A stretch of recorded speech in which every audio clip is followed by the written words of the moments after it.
살아계신 하나님 아버지, 오늘도 주님의 손으로 저희들을 인도하여 주시고 이 밤에 주의 말씀 앞에 우리가 설 수 있도록 우리를 불러주심을 감사합니다.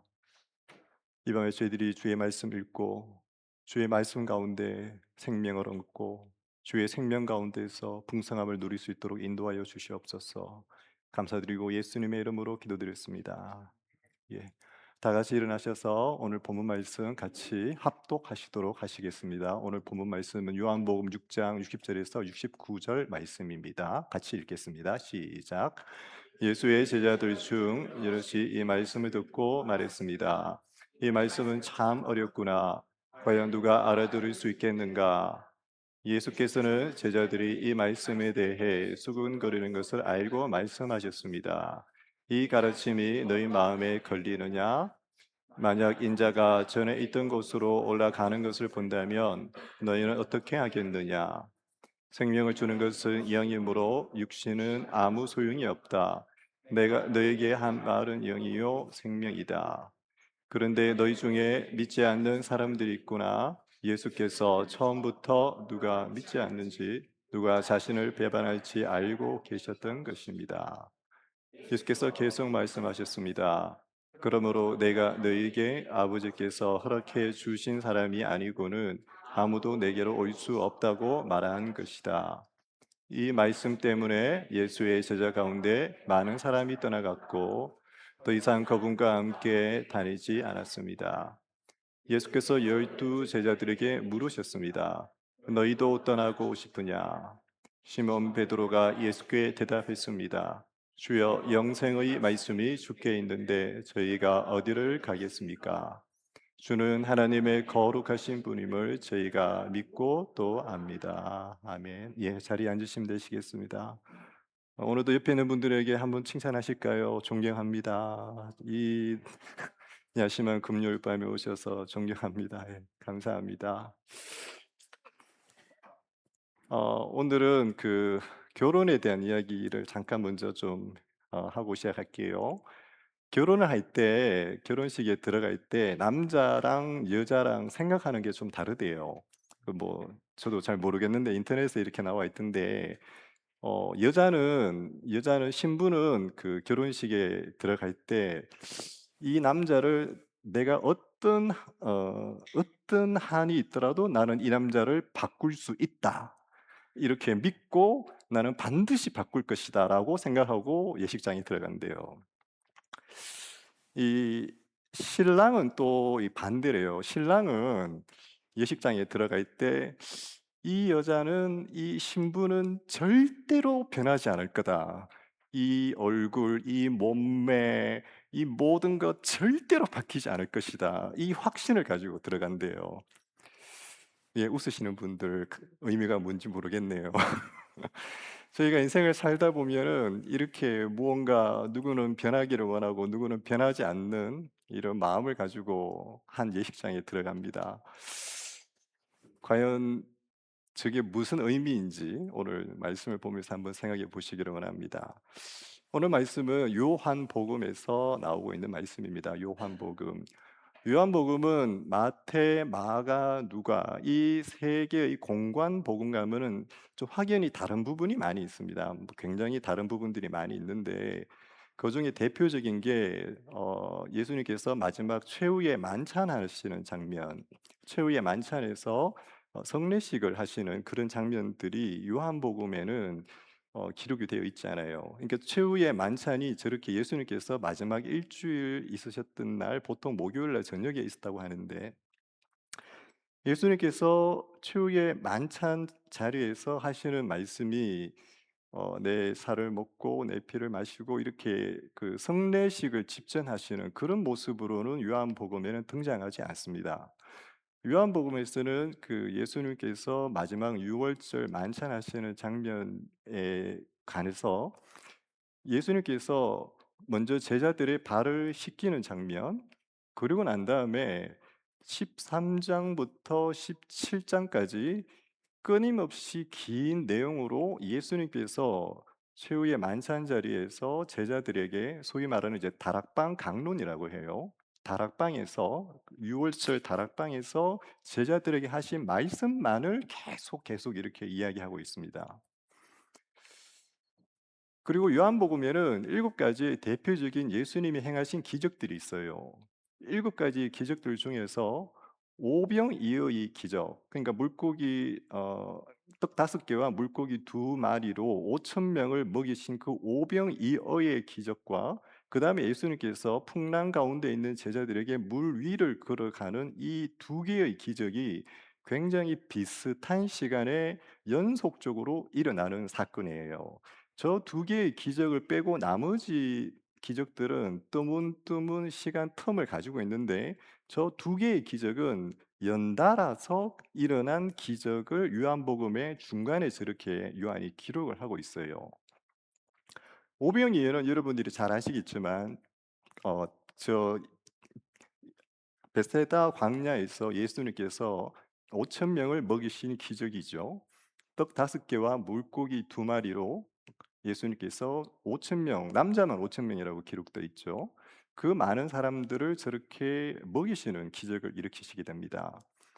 잘 아시겠지만 저 기적은 출애굽기에서 이스라엘 백성들이 출애굽을 하고 난 다음에 광야에서 하나님께서 만나를 내려 주셔서 그 엄청난 이스라엘 민족 전체를 먹이셨던 그 사건을 다시 회상케 하는, 다시 리바이벌 시키는, 하나님께서 이스라엘 백성들에게 하늘에서 내리시는 떡으로 먹이시는 그 사건들을 다시 연상시키는 모습으로 오병이의 기적들이 다시 드러나고, 그다음에 오병이의 기적을 체험한 제자들이 반대편으로 넘어가는 항해를 하고 있는데 엄청난 폭풍 가운데서 고생을 할 때 예수님께서 물 위를 걸어오시게 됩니다. 그리고 예수님께서 5천 명 먹이시고 물 위를 걸어오신 이 엄청난 기적을 일으키시고 난 다음에 그다음에 6장 22 절부터 6장 59 절까지 다시 끊임없이 기적은 한 번도 나오지 않고 예수님께서 말씀만을 전파하세요. 엄청나게 큰 대기적을 일으켰는데 그 기적 다음에 그 기적이 어떤 의미를 가지는 것인지에 대해서 예수님이 설명하십니다. 실제로 중요한 것은 육신의 떡이 아니고 육신의 양식이 아니고 육신의 빵이 아니고 하나님의 양식 예수 그리스도를 먹고 예수의 피를 먹고 예수로 말미암은 삶에 대해서 예수님께서 계속해서 나는 생명의 떡이라고 말씀하시는 장면들이 나와요. 요한복음 6장 48 절에서 50 절인데 제가 읽겠습니다. 나는 생명의 빵이다. 너희 조상들은 광야에서 만나를 먹었지만 결국 죽었다. 그러나 여기 하늘에서 내려온 빵이 있는데 누구든지 이 빵을 먹으면 죽지 않는다. 나는 하늘에서 내려온 살아있는 빵이다. 누구든지 이 빵을 먹는 사람은 영원히 살 것이다. 내가 줄 빵은 곧 세상의 생명을 위해 주는 내 살이다. 예수님께서 5천 명을 먹이신 그 사건에 사람들이 계속해서 열광하고 그 사건이 마치 이 세상의 전부를 이루는 사건인 것처럼 생각할까 봐 예수님께서 그것이 아니고 가장 중요한 것은 나로 말미암아 너희들이 영생을 얻는 것이고 내가 바로 생명의 빵이고 내가 바로 영원한 생명을 주는 양식이라고 말씀을 하시면서 설명을 하세요.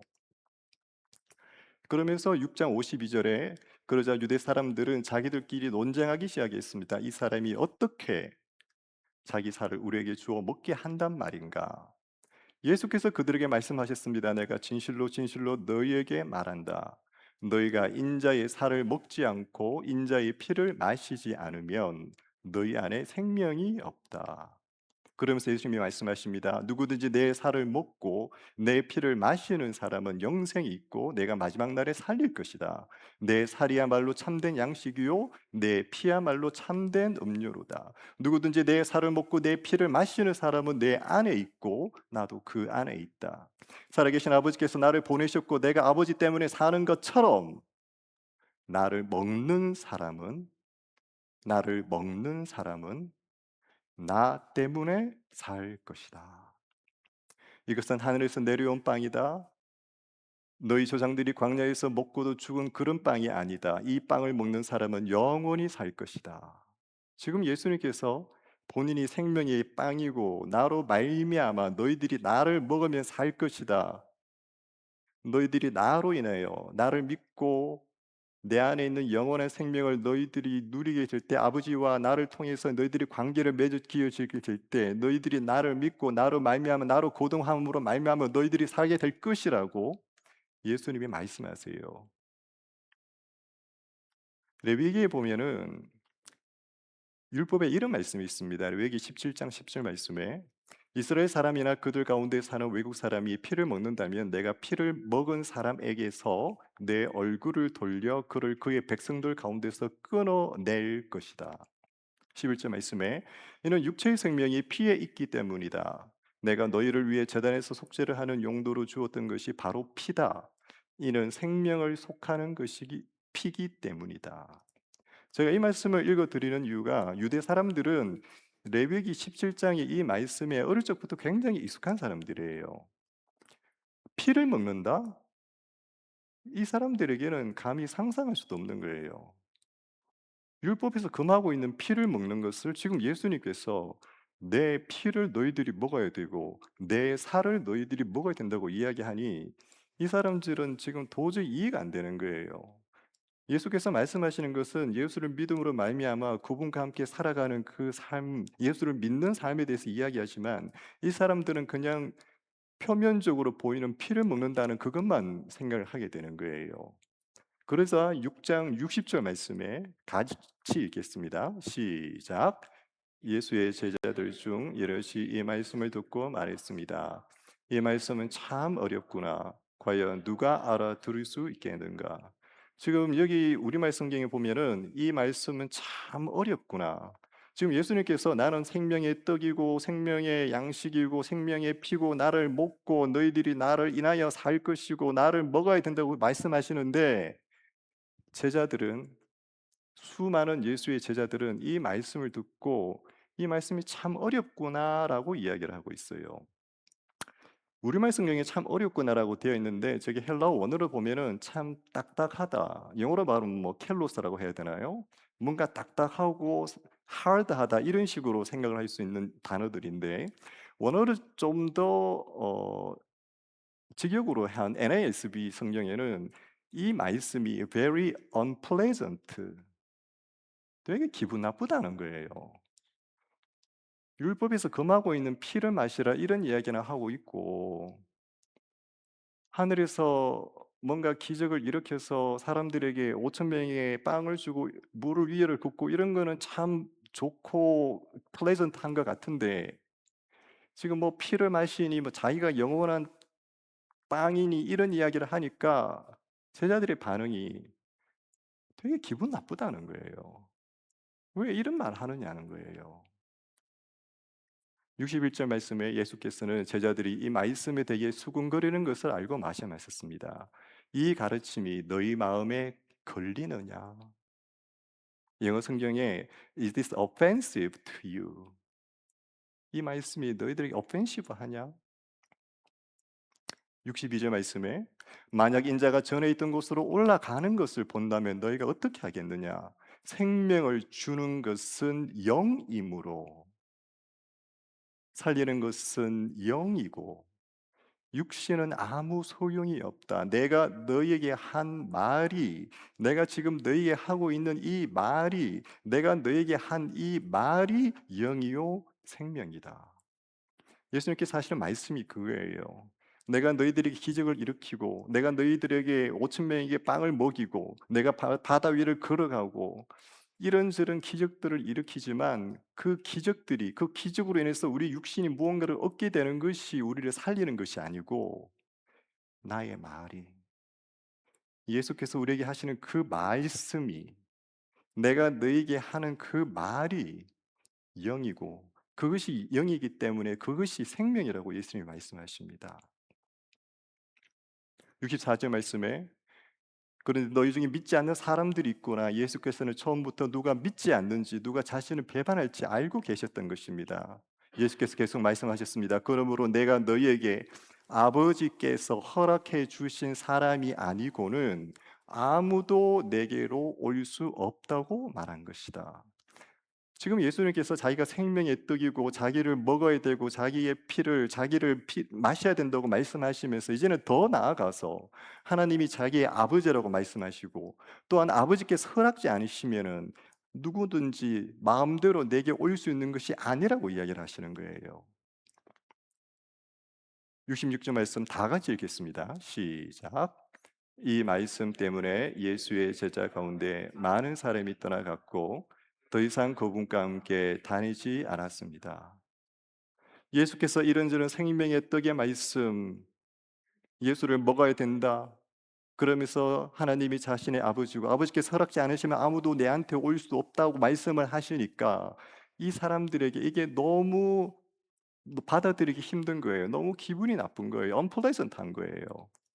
그러면서 성경이 이 말씀 때문에 개역개정 성경에는 그때부터 뭐 이 말씀 때문이라고 해석을 해도 되고 그때부터라고도 해석을 할 수도 있는데 개역개정 성경으로 따르자면은 그때부터 예수께서 이 말씀을 하신 그 이후부터 그의 제자 중에서 많은 사람이 떠나가고 다시 그와 함께 다니지 않더라고 성경이 기록하고 있어요. 이 많은 사람들이 6장 1절, 2절에 보면은 이 일이 있은 지 얼마 후에 예수께서 갈릴리 바다 곧 디베레아 바다 건너편으로 가셨습니다. 그러자 환자들에게 기적을 베푸시는 것을 본 많은 무리가 예수를 따랐습니다. 예수의 행하시는 표적을 보고 예수가 행하시는 그 기적을 보고 엄청난 그 표적들을 보고 수많은 사람들이 따랐다가 이제는 더 이상 예수께서 표적도 일으키지 않고 뭔가 좀 쇼를 보여줄 것 같은데 이제 쇼도 안 보여주고 계속해서 뭐 생명의 떡이 어쩌니 저쩌니 자기를 먹어야 되니 계속 말씀만 하시는 거예요. 근데 그 말씀이 자신들에게 부딪히는 말씀이에요. 그러니 수많은 제자들이 예수를 떠나게 돼요. 너무도 많은 사람들이 예수를 열광하고 모여들었다가 순식간에 저렇게 사라져 버려요. 예수님의 공생의 생애 중에서 가장 많은 제자들이 떠났던 장면이 바로 오늘 이 본문의 이 사건이에요. 그리고 이 제자들을 향해서 남아있는 12 제자들을 향해서 예수님께서 이렇게 물으십니다. 너희도 떠나고 싶으냐? 개역개정 성경에 너희도 가려느냐? 얼핏 이 말씀을 보면은 예수님께서 두 가지 정도의 감정으로 이야기하시는 것 같아요. 표면적으로 보면은 너희도 떠나고 싶으냐? 이 말씀에는 첫 번째 예수님께서 좀 화가 나신 것 같아요. 그죠? 좀 화가 나 가지고 수많은 다른 제자들이 막 떠나니까 이제 남아 있는 12 제자들에게 "그래, 너희도 가고 싶어? 가고 싶으면 한번 가 봐라." 이렇게 화가 나 있는 것처럼 아니면은 예수님께서 "그래, 다들 간다 카네. 그럼 너희도 갈래? 다들 갔는데 너희도 한번 가 볼래?" 뭔가 이렇게 예수님께서 그 사람들에게 도전을 시키듯이 표면적으로 보면 그렇게 보여요, 이 문장이. 근데 이 문장은 헬라어 원어로 보면은 메라고 하는 부정문으로 시작을 해요. 그 헬라어 원어를 가장 영어로 직역을 한 본문 중에 한 개가 NASB인데 You do not want to leave also, do you? 한글로 굳이 설명을 이렇게 한다면은 요 문장은 부정적인 대답을 예상을 하면서 기대를 하면서 묻는 거예요. 무슨 말인가 하면은 "너희들은 안 떠날 거지? 그지?" 무슨 말씀인지 이해 가세요, 지금? 예수님의 뉘앙스가 "그래! 다 떠나가나? 좋다. 너희도 한번 가 봐라." 이게 아니고 "너희들은 안 갈 거지? 너희들은 안 가려고 하는 거지? 그지?" 상대방에게 이 상대방이 "너라고 대답을 할 것을 기대하면서 묻는 문장이에요, 이 문장이. 수많은 사람들이 예수를 떠나가요. 예수님 마음에 안타까움이 있는 거예요.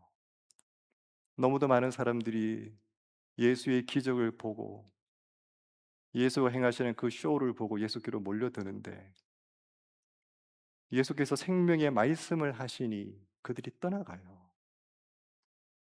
그 현실 앞에서 예수님께서 남아있는 12제자들에게 안타까운 마음으로 이렇게 물으세요. 너희들은 안 가려고 하는 거지? 그지?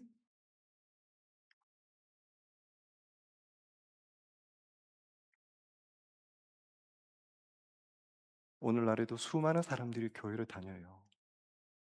수많은 사람들이 예수께로 와요.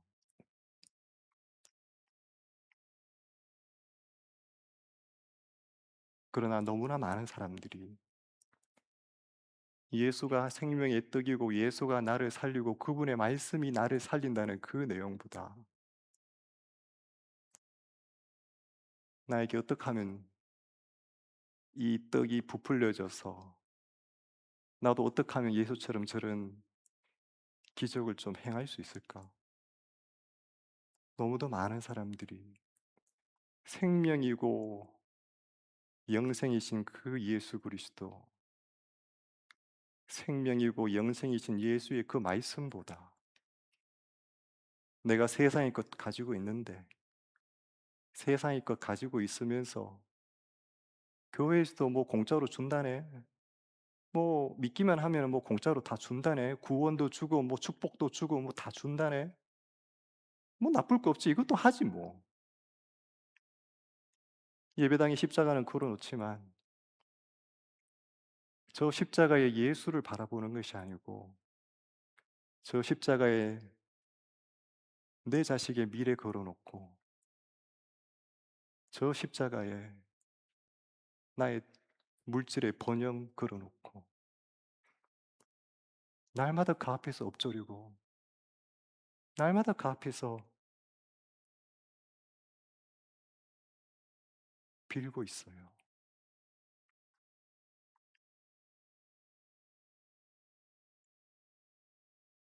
예수께서 우리에게 축복을 주시고 우리에게 은혜를 주시고 우리에게 누리게 하시는 목적이 그것에 심취하는 것이 아니고 생명이신 그분의 살을 먹고 생명이신 그분의 피를 먹고 우리가 그분과 인격적인 교제를 누리고 그분의 삶을 우리가 살고 그분의 생명이 내 안에 살아가도록 거동하도록 사는 삶인데 우리는 딴 것에 눈이 빼앗겨 그런 것들이 우리 마음대로 되지 않으면 가차없이 예수를 버리고 떠나게 돼요. 덩그러니 예수만 남겨두고 언제 그랬냐는 듯이 떠나가요. 이런 12제자들에게 예수님이 너희도 가려느냐? 베드로가 대답합니다. 같이 읽겠습니다. 68절 시작. 시몬 베드로가 예수께 대답했습니다. 주여, 영생의 말씀이 주께 있는데 저희가 어디를 가겠습니까? 주는 하나님의 거룩하신 분임을 저희가 믿고 또 압니다. 베드로가 대답해요. 주님, 영생의 말씀이 주님께 있는데 영원한 생명을 주시는 생명이신 영의 말씀, 그 말씀이 주님께 있는데 우리가 어디를 가겠습니까? 베드로가 이런 고백을 해요. 오늘 이 말씀의 배경은 유월절입니다. 유월절. 이스라엘에서 제일 큰 명절 중에 한 개인 유월절이라는 명절인데 출애굽할 때 애굽에 10가지 재앙을 하나님이 내리셨을 때 마지막 재앙에서 어린 양을 잡아서 그 양의 피를 문설주의 절에 바르면은 하나님께서 그 집을 멸하지 않으시겠다, 죽이지 않겠다 하고 넘어가신다고 해서 유월절이라는 절기예요. 요한복음에는 유월절이 3번 나옵니다. 첫 번째, 두 번째, 세 번째. 각각 모두 다 예수님의 공생의 1년, 2년, 3년째의 유월절이 등장을 합니다. 오늘 본문 말씀은 예수님께서 두 번째 유월절, 공생의 두 번째 해의 유월절에 대한 내용이에요. 6장 4절 말씀에 유대 사람의 명절인 유월절이 가까운 때였습니다. 그리고 오늘 이 두 번째 유월절 때 이 말씀 때문에 예수의 제자 가운데 많은 사람이 떠나갔고 더 이상 그분과 함께 다니지 않게 됩니다. 그리고 세 번째 유월절이 요한복음 12장에 나옵니다. 유월절이 시작되기 6일 전에 예수께서 베다니에 도착하셨습니다. 저 세 번째 유월절 때 어떤 일이 있었을까요? 같이 읽겠습니다. 마태복음 26장 56절 시작. 그때의 제자들이 모두 예수를 버리고 두 번째 유월절 때 수많은 제자들이 예수를 떠나버리게 돼요. 예수님의 마지막 유월절 십자가에 달리시기 바로 직전의 그 유월절, 예수께서 십자가에 달리신 그 유월절을 앞둔 바로 그 시점에 나머지 12 제자들도 모두 예수를 떠나게 돼요. 그리고 예수 혼자 남게 되고 예수님 혼자 그 갈보리 십자가를 올라가시게 돼요.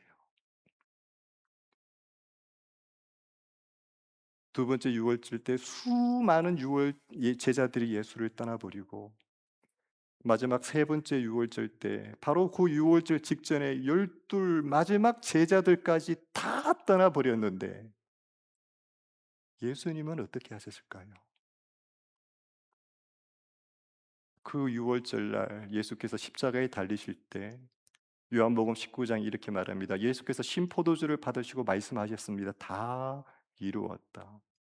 그리고 예수께서는 머리를 들고시고 숨을 거두셨습니다. 그날은 예비일이었고 예비일이라는 말이 유월절 바로 앞날, 유월절 바로 앞날 양 잡는 날이에요.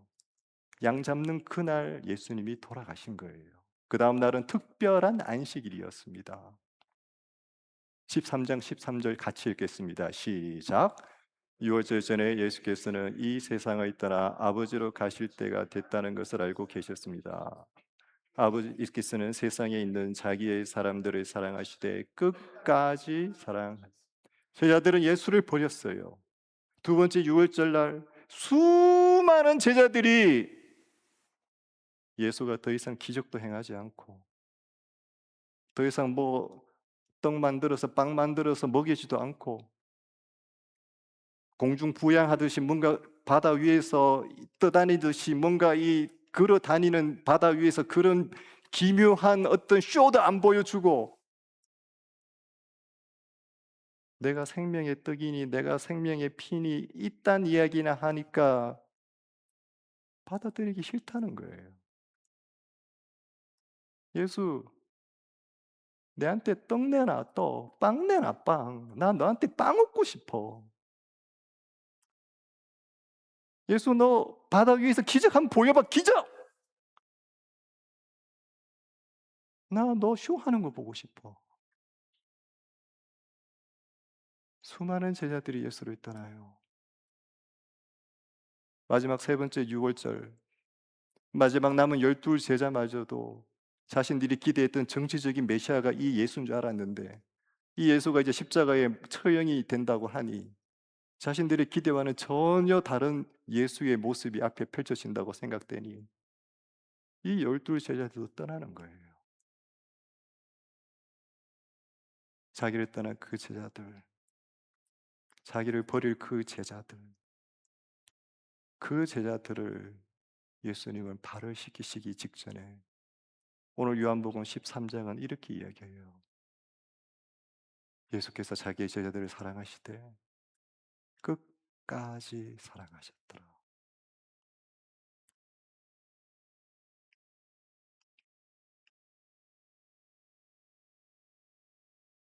많은 사람들이 예수를 믿고 많은 사람들이 신앙생활을 한다고 하지만 저를 포함해서 너무나 많은 우리의 모습들이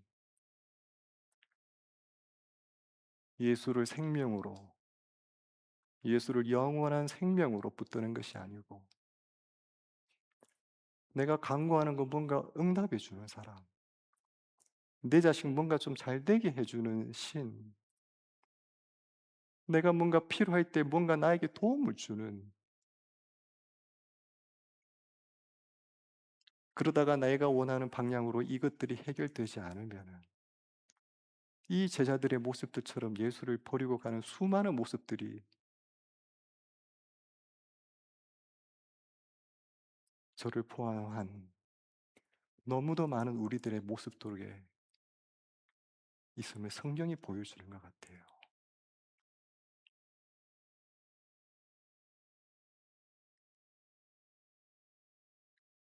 오늘 예수님께서 만약에 여러분들에게 물으신다면은 너희는 너희는 떠나려는 거 아니지? 그지? 너희는 너희는 떠나려는 거 아니지? 예수께서 이렇게 물으신다면 여러분들은 뭐라고 대답을 할 수 있을까요?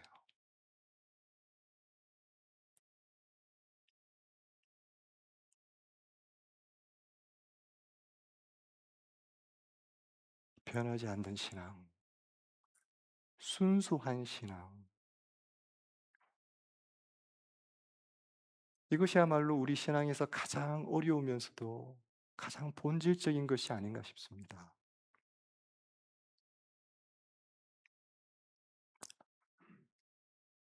혹시 두란노 경배와 찬양이라는 팀을 이렇게 아시는 분들이 계실지 모르겠어요.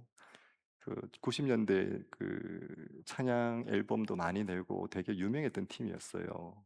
지금도 간신히 생명 이렇게 집회를 서울에서는 하고 있는 걸로 제가 알고 있는데, 제가 한때 저 찬양팀이 굉장한 열성 당원이었었어요. 그 대구에서 대학교 때 열심히 과외해서 돈 벌면은 그 돈 모아서 기차표 사서 서울에 저 목요 찬양 집회에 올라가서 함께 찬양하고 함께 집회에 참석해서 기도하고, 참 뜨겁게 저 찬양 집회에 올라가서 기도하고 같이 부르고 했었어요. 그때 제 기억에 저 찬양 집회로 올라가면 참 제한테 가장 큰 감명이 있었던 게, 뭐 찬양을 잘 부르고 악기 세션이 실력이 좋고 이게 아니고 정말 기도를 많이 했었어요, 저 팀들이. 찬양 집회가 목요일 날 6시 반부터 시작을 했었는데 보통 한 3시, 3시 반 때부터 수많은 사람들이 모여서 그때부터 중보 기도를 해요. 그날의 집회를 위해서. 평균 3시간 이상씩 기도로 준비하고. 제가 그래서 저기 찬양 집회 이 악기팀한테 제가 한번 개인적으로 메일을 한번 보내봤었어요. 내가 보니까 이 일찍 와서 뭐 세션팀 연습하고 이런 게 전혀 없고 모여서 그냥 기도만 하는데 당신들 언제 연습하느냐고. 그때 제 기억에 그 베이스 기타 치는 형제님이었던 것 같은데 그분이 이제 저 멤버였어요. 경배 찬양팀의 그 하스벤 선교사님이 리드하시는. 그분이 그때 하셨던 말씀이, 자기들은 이 세션팀 연습을 모여서 따로 안 한대요. 안 하고 그냥 개인적인 연습만 하고 모이면은 몇 시간씩 계속 기도만 한다는 거예요. 이게 참 현실적으로 참 이해가 안 되는데, 참 그렇게 뜨겁게 뜨겁게 뭐 대형 집회를 위해서는 뭐 큰 잔치라고 했죠 그때는. 그 집회를 위해서는 뭐 6시간씩 전 단원들이 기도하고 참 기도 많이 했었어요.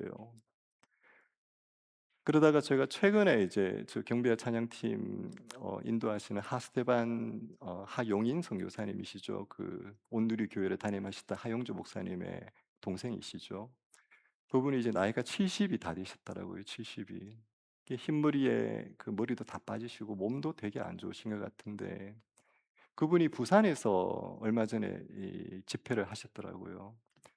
그 부산에서 집회하신 것과 관련된 유튜브에서 어떤 다른 목사님의 그 말씀을 제가 들었는데, 그 목사님이 이 집회하시는 장면들을 옆에서 이제 보셨다는 거예요.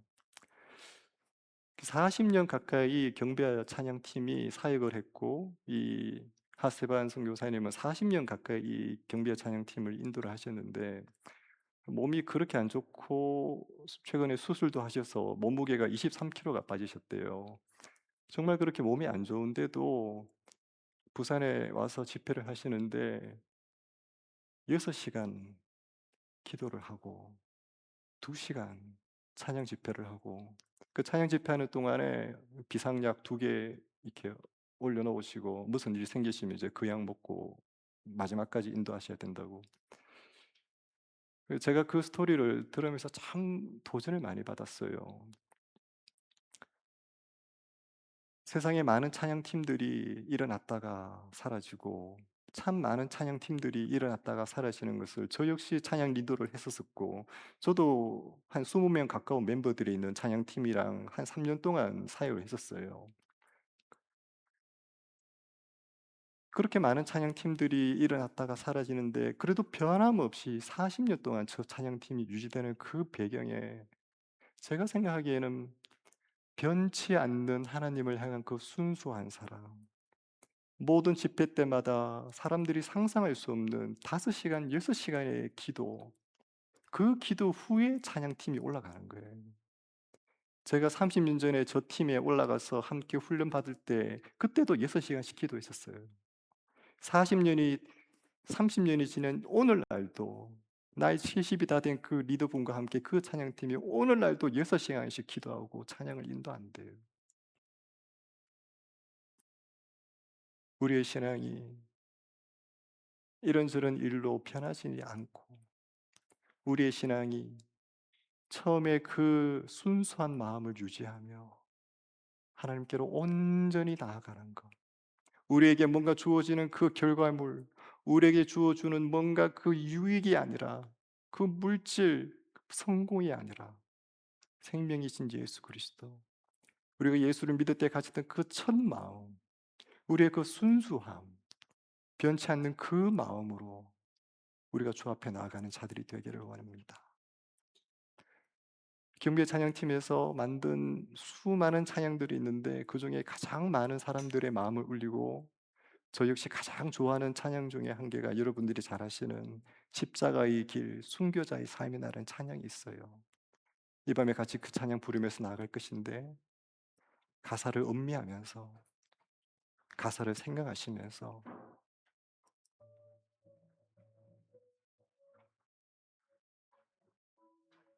정말 이 찬양의 가사처럼 결혼식에 들어가는 신랑이, 결혼식에 들어가는 신부가 내가 이 사람이 바뀌든지 이 사람이 바뀌게 하든지 내 이 사람 사랑하고 평생 살 것을 해가고 생각하고 들어가는 그 순수한 마음처럼, 살아가다가 이런 모습 저런 모습 실망하고 힘들 때가 있지만 그래도 내가 이 사람 붙잡고 가기로 했던 그 첫 약속 생각하고 가듯이, 오늘 예수를 떠나는 수많은 그 제자들의 모습 속에서 순수했던 우리의 신앙을 다시 한번 되돌리기를 원해요. 순수했던 우리의 그 신앙, 주를 위해 살겠다고 헌신하였던,